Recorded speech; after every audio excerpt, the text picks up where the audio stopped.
Bonjour à tous, bienvenue sur Nira Technologies. Donc aujourd'hui je vais vous présenter une nouvelle vidéo sur une bibliothèque que je suis en train de développer. C'est une bibliothèque qui est basée en fait sur la technologie Ansible. Ansible, c'est quoi exactement? Ansible, c'est un outil appelé Configuration as Code. En gros, avec Ansible, l'objectif c'est de publier, de déployer de la configuration au travers du code en fait. Donc Ansible, il faut savoir qu'aujourd'hui c'est un outil qui est développé en Python, qui est basé sur le protocole, les connexions SSH, et c'est maintenu par la communauté de Red Hat. Voilà. Tout ça c'est bon à savoir. Euh, euh, Bon, pour l'instant, c'est sous licence open source, sauf que voilà, ils ont quand même dans certains cas d'usage, en fait, la licence utilisée, ben, il faut payer, en fait, voilà, clairement, il faut leur payer des licences pour les usages professionnels d'Ansible. En tout cas, quand derrière on vend un produit qui utilise Ansible. Alors, si je me trompe pas, c'est ça. Mais bon, dans tous les cas, voilà, on veut pas se contraindre à ça. Bon, quoi qu'il en soit, moi je développe un outil qui s'appelle Portalizer. Cet outil-là, en fait, c'est un peu un... Bon, c'est pas vraiment un concurrent d'Ansible, il est basé sur la logique d'Ansible. Ansible, comme je l'ai expliqué, c'est un logiciel écrit en Python qui permet d'établir des connexions SSH sur les hôtes à distance afin de pouvoir exécuter des commandes sur ces hôtes à distance afin de les configurer. Voilà, c'est exactement ça. Euh, et donc, bah, mon Portalizer, c'est un peu l'Ansible de Red Hat. Avec le Portalizer, ce qu'on va pouvoir faire, c'est on va essayer d'être le plus proche possible, d'être compliant avec Ansible. Quand je dis compliant, ça veut dire on va essayer d'être le plus compatible possible avec Ansible. Bon, il y aura quand même quelques petites subtilités parce que dans le code, en fait, dans les fichiers de conf, je veux pas voir traîner de Ansible machin, je sais pas quoi. Donc, du coup, on va enlever ça. Mais voilà. Aujourd'hui, la brique logicielle, dans sa globalité, elle est développée, excepté qu'il me reste à travailler sur les parseurs des fichiers de type playbook. Voilà, il me reste que ça à terminer. Et voilà. Donc, je vais vous présenter un petit peu cette bibliothèque. Cette nouvelle bibliothèque qui s'appelle le Portalizer. La bibliothèque, hein, voilà, elle est pas très compliquée à proprement parler. Dans le main, on a le package Portalizer, ça je peux le dégager. Dans le package Portalizer, au niveau des applications, on a du coup un use case, donc c'est une fonctionnalité. Ça permet de déployer une configuration en prenant en entrée un fichier. Alors excusez-moi, hop, ça prend en entrée un fichier playbook au format YAML et ça prend un second fichier, un inventaire au format YAML. Et après, avec ces deux-là, ça me donne une liste de commandes résultes. Et les commandes résultes, en fait, ce sont les résultats d'exécution de tout ça. Ensuite, il y a du coup une implémentation. En fait, il y a une implémentation, il y a une utilisation de deploy configuration use case, en fait, qui va être utilisé au travers d'une interface qui s'appelle configuration as code. Son nom est très clair. Et configuration as code, on voit qu'il a une implémentation qui est le Portalizer. La classe Portalizer implémente configuration as code. Parce que le Portalizer implémente configuration as code, alors on retrouve cette bibliothèque là en fait. On retrouve ceci. On retrouve, pardon, pas cette bibliothèque, mais cette méthode là en fait. La deploy configuration qui prend en entrée un fichier au format YAML qui est le playbook et un second fichier qui est au format YAML qui est l'inventaire. Et ça retournera du coup une liste de commandes résultes. Et donc concrètement comment ça fonctionne? On demande à créer deux instances de la classe YAML.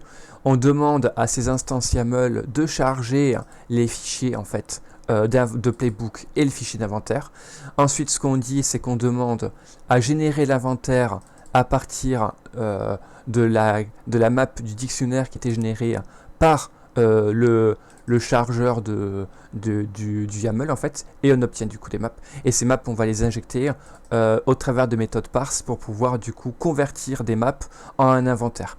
On fait pareil pour les playbooks, et au final, ça nous permettra de retourner du coup tout simplement les playbooks en fait.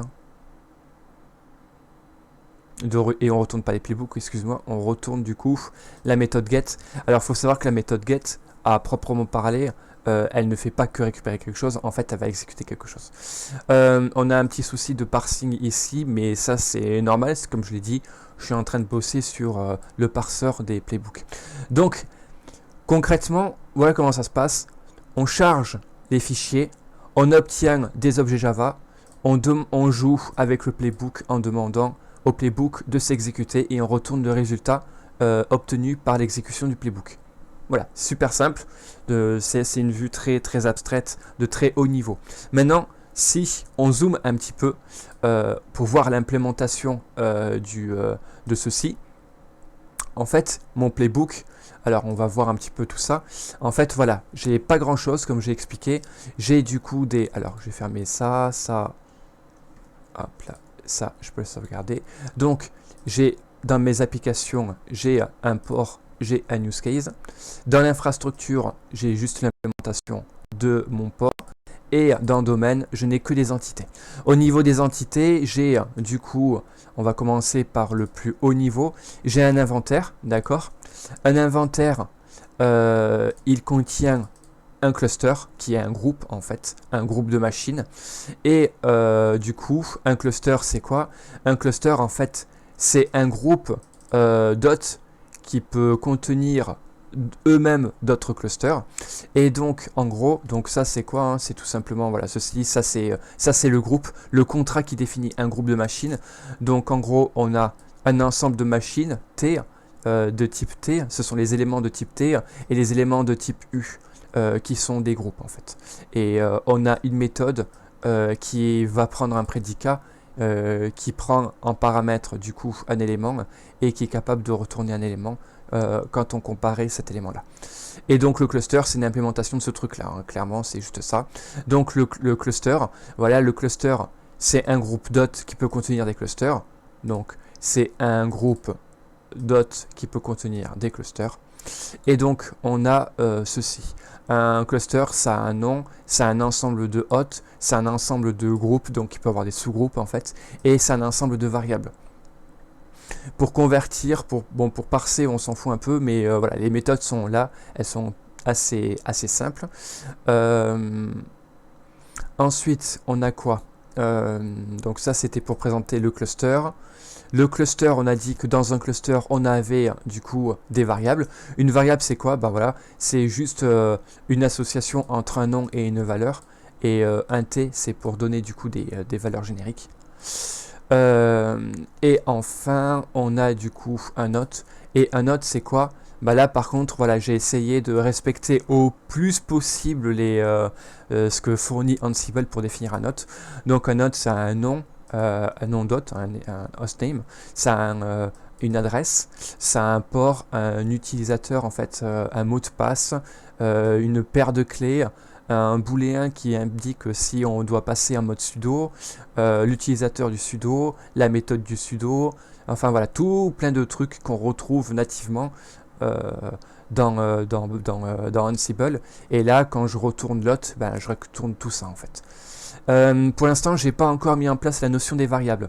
Dans les fichiers de configuration, on peut déclarer des variables, mais les variables ne sont pas encore chargées par le programme. Donc elles sont prêtes à l'emploi, mais pas utilisées. Voilà. Donc ça, c'est un note.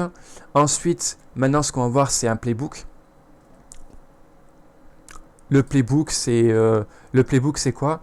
Ben, un playbook, c'est une liste de missions. Et ok, maintenant, on va voir ce que c'est qu'une mission. Une mission, c'est quoi? Ben, une mission, ça a un nom, c'est associé à un hôte, et du coup, alors c'est associé soit à un hôte, soit à un groupe, et ça contient une liste de tâches qui doivent être exécutées en fait. Donc une mission, c'est un ensemble de tâches. Et une tâche, c'est quoi? Ben, une tâche, ça porte un nom, ça porte c'est dédié pour une machine ou c'est dédié pour un groupe, et ça contient du coup une commande à exécuter. Et la commande à exécuter, c'est quoi? La commande à exécuter, une commande, c'est quoi? C'est ça contient un identifiant, ça contient une méthode qui permet de vérifier si la méthode doit être exécutée sur une machine distante, et ça permet de retourner en fait la commande complète sous forme d'une chaîne de caractères qui peut être copiée et après utilisée, exécutée par l'utilisateur. Mais sauf que cette commande là en fait va tout simplement être envoyée normalement aux machines distantes. Donc voilà. Et puis maintenant, comment est-ce qu'on fait en fait pour voir un peu le moteur, pour comprendre comment le moteur fonctionne? Eh bien, tout se passe au niveau, le point d'entrée, comme on l'a vu ici. Là, on voit que c'est le playbook.get, c'est la méthode get du playbook qui exécute en fait les playbooks. Et donc dans le get, qu'est-ce qu'on a? Le get, il nous dit, bah écoute, moi je définis une liste de résultats de commande, et ce que je dis, c'est que pour chaque mission que tu dois réaliser, pour chaque mission, je vais essayer d'exécuter, pour chaque mission, je vais exécuter la mission, et le résultat de la mission, je vais l'ajouter dans le résultat des commandes en fait. Et ensuite, donc une mission, on va voir qu'est-ce qu'elle fait exactement. Une mission, c'est à peu près la même chose. Donc ce qu'elle dit juste, c'est que moi, pour chacune de mes tâches, en fait, pour chacune de mes tâches, j'obtiens ma tâche, et ma tâche, je demande à l'exécuter. Voilà comment ça se passe. Donc, hop là. Et ensuite, ma tâche, comment ça se passe? Pour une tâche, c'est donc là l'algo il est là la vraie exécution. Ce que je dis, c'est que une tâche demande à récupérer tous les autres. Donc on vérifie si on a un node spécifique assigné à cette tâche-là. Si on a un node spécifique, on l'ajoute dans les autres qui doivent exécuter la tâche. Ensuite, ce qu'on vérifie, c'est que on a un groupe. Si dans mon groupe, en fait, si j'ai un groupe et que dans ce groupe-là n'est pas vide, alors ce que je fais, c'est que je récupère tous les autres qu'il y a dans tous les groupes en fait de mon groupe. Donc on récupère tous les autres, on les ajoute dans les autres qui doivent exécuter la commande, et si jamais je n'ai récupéré au total aucune machine qui doit exécuter la commande, alors je retourne directement en fait et je fais rien. Si en revanche j'ai mes autres qui ne sont pas vides, on continue. Donc là, ce que je dis, c'est que je demande, alors je vais passer comme ça, ce que je dis à Java, c'est que je demande à créer en fait un exécuteur. Je crée en fait, récupère un certain nombre de threads, et le nombre de threads, par défaut, je dis que la valeur minimale, je calcule en fait la valeur minimale qu'il y a entre le nombre d'hôtes maximal qu'il peut y avoir, on va dire 1000, et ici le nombre de processeurs disponibles, d'accord? C'est le nombre de cœurs. Donc retourne le nombre de processeurs disponibles par la JVM. Donc voilà, en gros, c'est si vous avez une machine 8 cœurs, eh bien il y a 8 cœurs qui seront dédiés en fait. Donc voilà. Et ensuite, ce que je dis, c'est que je crée une liste, en fait. Les futurs, ce sont en gros, je définis une liste qui peut contenir des résultats qui devront être récupérés plus tard, dans un avenir proche en fait. Et donc, dans un avenir proche, ce sont les futurs. Et donc, dans un avenir proche, je peux récupérer du coup un résultat de commande. Et donc, moi, je récupère, et là je stocke une liste de résultats à venir qui peuvent être du coup des résultats de commande. Et ensuite, ce que je fais, c'est que je soumets toutes mes tâches à mon exécuteur. D'accord, mon exécuteur service, il est là. Donc, pour chaque hôte qui sont définis dans les hôtes qui doivent exécuter une tâche, pour chaque hôte, je vérifie si l'hôte doit exécuter cette tâche-là, en fait. Donc, je vérifie si la commande, elle est nécessaire pour l'hôte. Et si la commande, elle est nécessaire pour l'hôte, alors ce que je dis, c'est que je crée une tâche, et ma tâche sera le retour de l'exécution de la commande. Je demande à exécuter la commande pour l'hôte en fait. Et donc là, la commande s'exécute pour cette hôte là en fait. Donc on exécute la commande, et le résultat de la commande, j'obtiens du coup ce qu'on appelle j'obtiens ce qu'on appelle une tâche. Et cette tâche-là, en fait, je la soumets au service exécuteur qui est ici. Et une fois qu'elle est soumise au service exécuteur, j'obtiens du coup un futur. Et donc, ce futur-là, je le rajoute dans la liste des futurs, en fait. C'est comme ça qu'on va pouvoir exécuter toutes les tâches sur toutes les autres. Et là, on a une exécution en parallèle, en fait. Et ici, ce que je fais, c'est je deviens bloquant. Je deviens bloquant et j'attends, en fait, si, admettons, ici, j'ai 100 machines qui exécutent ces tâches-là, eh bien, ici, j'attends que la dernière machine qui ait rendu la main, en fait, quand je dis qui ait rendu la main, ça veut dire que sur 100 machines, si j'en ai 99 qui ont terminé leur tâche et que j'en ai une qui est encore en cours, et que c'est la 100e qui est encore en cours, eh bien, j'attends cette 100e machine, en fait. J'attends cette 100e machine et je suis bloquant tant que cette 100e machine n'est pas terminée. Comme ça, quand la 100e machine est terminée, je suis sûr que tous les groupes, que toutes les machines devant exécuter l'action ont toutes exécuté l'action et que c'est terminé, et qu'elles ont rendu la main. Et donc, du coup, une fois qu'elles ont toutes rendu la main, moi, ce que je fais, c'est que je récupère tous leurs résultats, et d'accord, et je rajoute tous leurs résultats, tous les retours de commandes qu'elles ont exécutés, je les rajoute à ma liste. Et ensuite, ce que je fais, une fois que j'ai retourné tout ça, je demande à mon exécuteur de s'arrêter proprement. Si jamais il n'a pas réussi à se terminer correctement, je vais lui dire que je lui laisse un délai de 5 secondes pour pouvoir forcer, avant de forcer l'arrêt, en fait. Et ensuite, ce que je dis, c'est que je retourne du coup le résultat. Mais voilà, il est ici. La logique, en fait, elle est ici. C'est là qu'on exécute tout. Et donc, une commande, c'est quoi? Une commande, parce que on l'a pas vraiment vu, mais une commande, en fait, elle a une implémentation. L'implémentation d'une commande, c'est un comportement par défaut qui va devoir être un petit peu amélioré. Mais par défaut, quand j'exécute une commande, en fait, je lui génère automatiquement un UID, donc un identifiant unique. Cet identifiant unique, il est automatiquement généré quand on instancie la classe là. On peut récupérer cet identifiant qui a été généré. Et ensuite, quand on demande à appliquer la commande, à exécuter la commande, pour l'hôte, ce qu'on fait, c'est que on déclare un client SSH, on démarre le client SSH, on essaye d'établir une connexion sur l'hôte en fait qui a été passé en paramètre, on récupère du coup les paires de clés pour se connecter avec les paires de clés et pas avec les identifiants utilisateurs mot de passe. Et ensuite ce qu'on fait, c'est qu'on exécute, le tout. Et si jamais on a la commande à distance sur la machine, donc ici, là, pipeline write, c'est ici qu'on exécute en fait, c'est là qu'on écrit la commande et qu'on envoie la commande à exécuter à la machine en fait.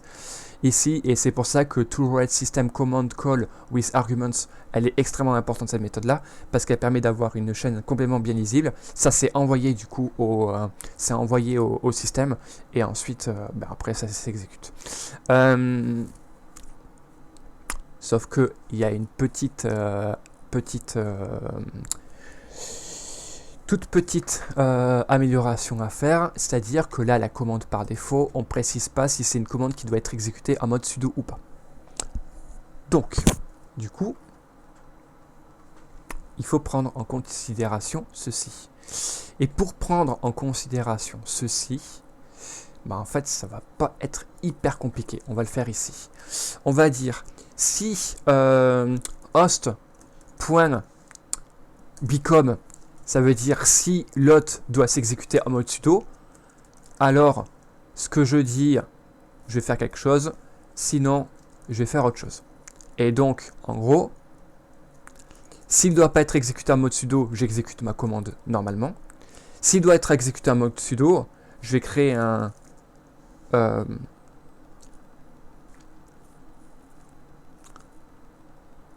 vais dire... Voilà. Je vais ensuite vérifier si... Bon, là c'est un peu plus compliqué, mais on va dire que final string command est égal à string.format de sudo la commande en lui disant ici tu passes par le host point become méthode, d'accord, et ensuite tu vas lui ajouter du coup ceci, voilà, et donc finalement ce qu'on va faire, on va dire final string commande, la remote full remote commande est égale à rien du tout. Donc la full remote commande par défaut, si on est en become, elle doit être égale à ça. Sinon, la full commande, elle doit juste être égale à ceci. Hop là. Et ensuite, ce qu'on exécute, c'est la full remote commande en byte. Voilà. Et là, maintenant, c'est ici aussi que je vais pouvoir ajuster. Donc là, en gros, je viens le become méthode, pour rappel, hein, become méthode, c'est sudo. Donc là, en gros, je dis que si je dois être en become, donc le become, c'est true false, ça veut dire si je dois utiliser l'escalade de privilèges, alors dans ce cas-là, j'utilise la méthode qui est nécessaire pour l'escalade de privilèges. Et ce qu'il faut aussi, c'est vérifier SSH. Alors, je vais vérifier un truc.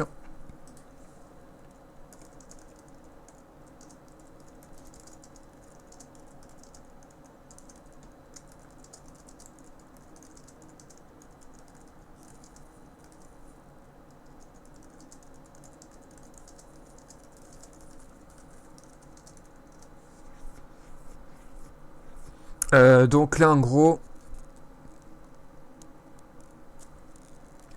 donc ensuite, ce que je fais, c'est ça. Donc, et je vais dire, et ici, pardon, je vais dire donc sudo. Ensuite, je dois lui spécifier l'utilisateur. L'utilisateur à distance qu'il doit utiliser, ça doit être celui-ci pour exécuter la commande à distance. Et ici, donc le become méthode, ici, je vais utiliser le host point become user. Et du coup, voilà. Et donc, c'est comme ça qu'on va pouvoir, se connecter. Tac, tac, tac, tac, tac. Donc là, en gros, je permets la connexion. Je permets de créer une connexion. Non, je permets l'exécution du commande à distance en utilisant le sudo -u, l'utilisateur root par exemple, et la commande à exécuter. Bon. C'est pas tout, il y aura encore des évolutions à faire parce qu'il va falloir gérer dans le cas où il y a un mot de passe spécifique à utiliser pour le become user. Voilà, pour le become password. Typiquement pour le become password, s'il faut définir un mot de passe en particulier, voilà. Donc je vais vérifier ici et ici.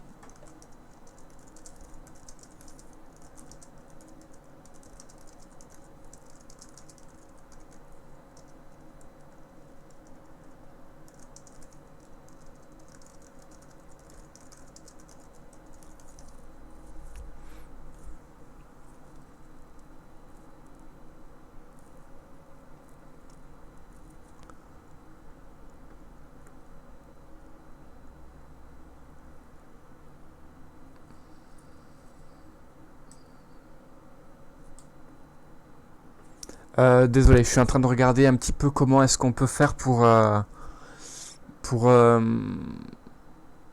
bon.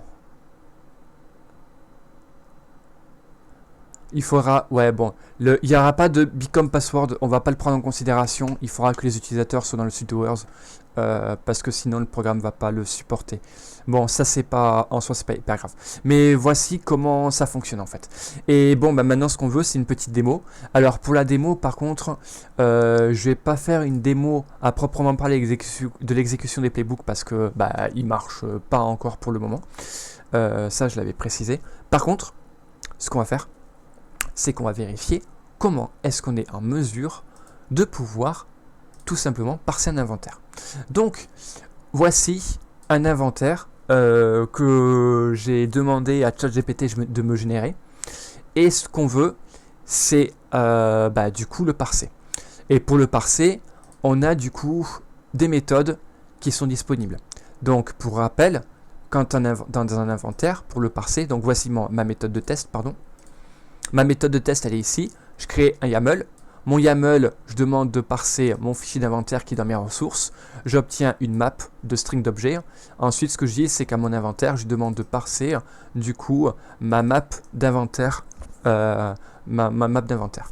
Et il est censé m'obtenir un inventaire. Et ensuite, quand je fais mon insert note nulle sur l'inventaire, il est censé ne pas échouer. Et après, je demande d'afficher l'inventaire. Ça, ok. Ça, c'est censé fonctionner. Bon, pour rappel, l'inventaire, le voici. Hop là. Et ici. Donc, on va se le mettre de côté. Et puis, on va aller jouer un peu avec notre test.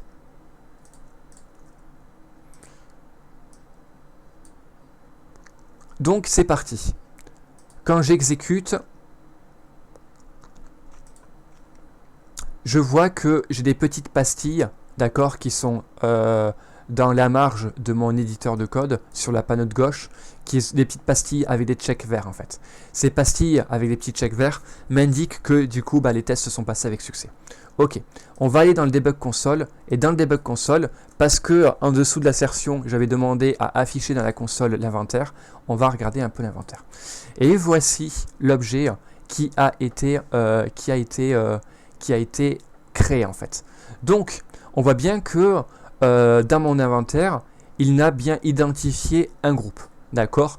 Ce groupe, il est de type cluster. Le nom, il a appelé all en fait. Le nom, il a appelé all. Donc là, en gros, on est bien à la racine. Il nous a bien détecté le all. Ensuite, dans all, il me dit attention, j'ai d'autres éléments. Il a défini un élément qui est du coup un host, dont le nom, il est serveur 2. Donc dans les autres, on a bien des hosts, ok. On a bien serveur 2 dans les hosts, ok. Il me dit que le host adresse, c'est /fedora/ l'adresse IP. Donc ça, c'est l'adresse IP de ma machine. Donc ça, il me l'a identifié, donc c'est très très bien. Ah non, c'est pas du tout très très bien. Le port par défaut, il m'a défini, c'était le port 22. Ah ben on va régler ça. Voilà. Un petit problème sur le parsing, c'est plutôt pas mal. Donc, du coup, c'est au niveau de mon parseur dot. Et c'est parce que dans le parseur de lot, alors je vais dézoomer un tout petit peu, ce sera mieux pour moi. Voilà. C'est ça en fait. Hein.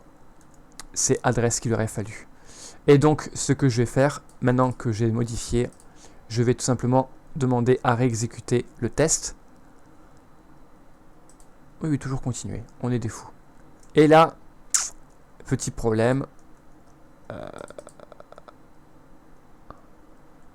Qu'est-ce qu'il a, lui?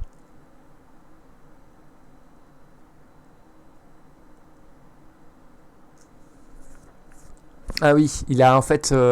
il n'est pas capable... Non, c'est même pas ça. Qu'est-ce qu'il a? Pourquoi il n'a pas voulu? C'était quoi le problème? Class cast, oui voilà c'est ça. Il ne peut pas convertir une chaîne de caractères en init address. Donc ça c'est normal. J'aurais dû l'anticiper. C'est parce que ici, en gros...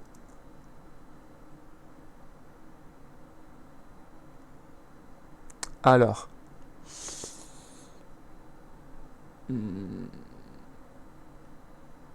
En fait, c'est un peu plus compliqué que ça. Là, j'ai une map, j'obtiens une chaîne de caractères.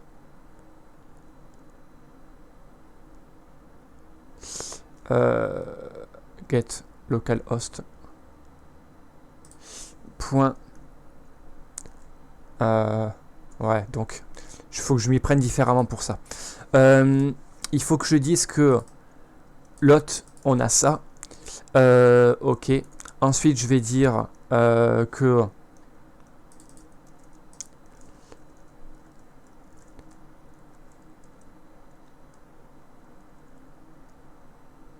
Ah bah non, mais oui, mais non, mais pas du tout, mais je suis un gros teubé en fait. Ça c'était bon, ça j'ai pas besoin de le caster, ça c'est juste un get. Il n'y a pas de get or default en fait, hein. Il n'y a certainement pas de get or default, c'est un get adresse, et ça, je suis censé le get by name. Voilà, je dois faire un get by name pour récupérer ça, et là on est bon. Et ça, du coup, c'est une chaîne de caractères. Ça doit être récupéré en tant que chaîne de caractères. Et puis là, on est bien. Donc, en gros, ce que je fais, c'est que je prends la valeur de adresse qu'il y a dans ma map, je la convertis en chaîne de caractères, je l'injecte dans le get by name, et ensuite, j'obtiens du coup son groupe. Donc là, maintenant, quand je recommence, quand je réexécute, voilà, là c'est bon, c'est repassé de nouveau. Et quand je vais dans le debug, voilà, host adresse, on obtient bien l'adresse. Donc c'est bien pour le serveur 2, on obtient bien le 1.11. Donc ça, ok. Ensuite, l'user, l'user c'est Nicolas.métivier. Pourquoi c'est Nicolas.métivier pour l'utilisateur? C'est parce qu'il n'a pas dû récupérer la bonne valeur. Probablement. Voilà. C'est username qu'il aurait fallu récupérer. On relance le test. Donc cette fois-ci... Ah, étrange. User Nicolas Métivier. Mais ça en fait c'est mon identité, c'est mon...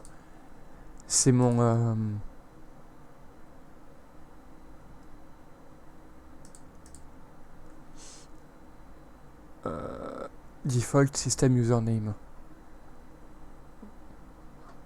Ah mais je suis trop con. Là on est sur serveur 1. L'adresse c'est 1.10. 1.10 elle est ici.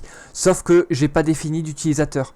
Donc par défaut il va prendre pour utilisateur pour se connecter. Il va prendre mon utilisateur à moi. C'est pour ça qu'il prend ça. Si je regarde un petit peu plus loin...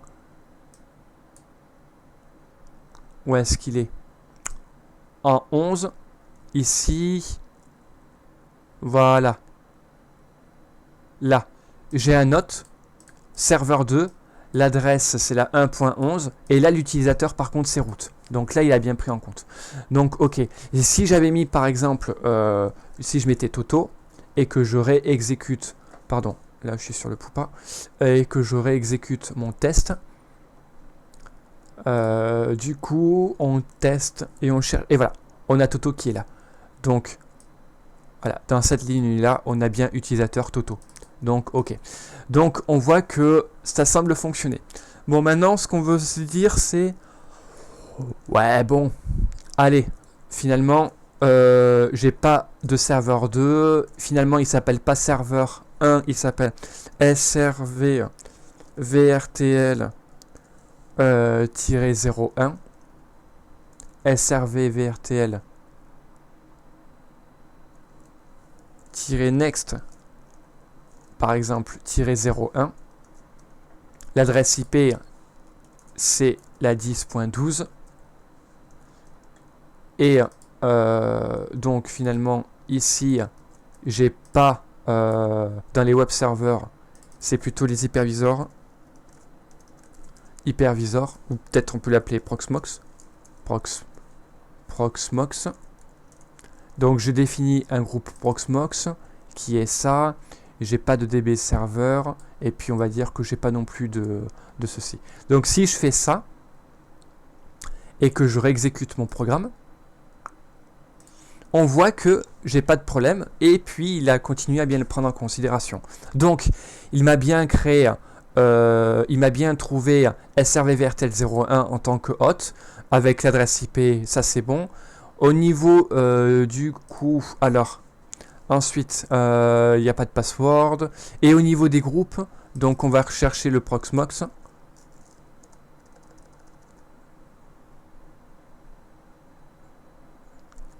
Ah, j'ai peut-être un problème là.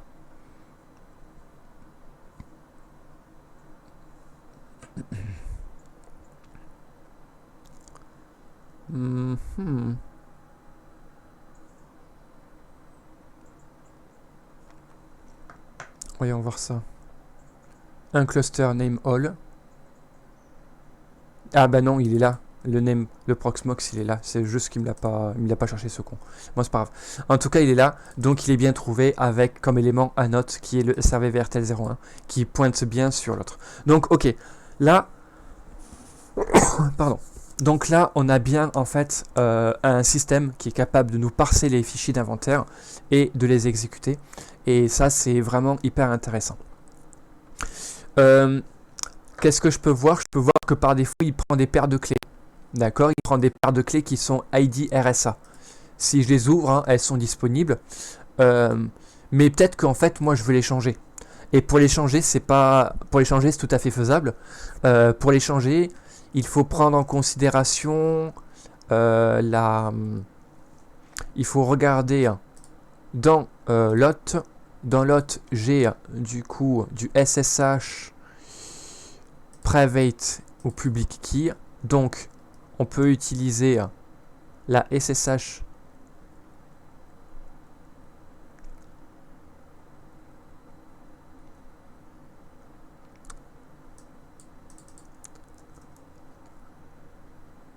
je suis en train de vérifier. Là, ce que je vais faire, c'est que pour la clé privée... Ouais, bon, tant pis. Donc, si je dis que je veux la SSH private key qui soit finalement, je sais pas moi, slash etc slash toto, par exemple, ou plutôt slash var slash log slash toto, et que je réexécute mon test.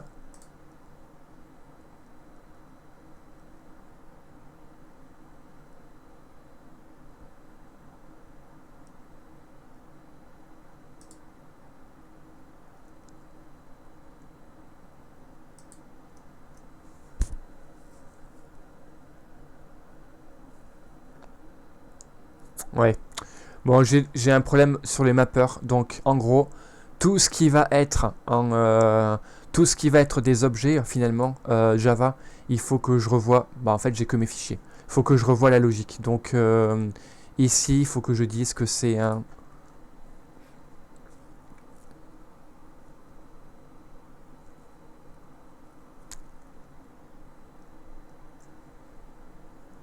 SSH private key get or default.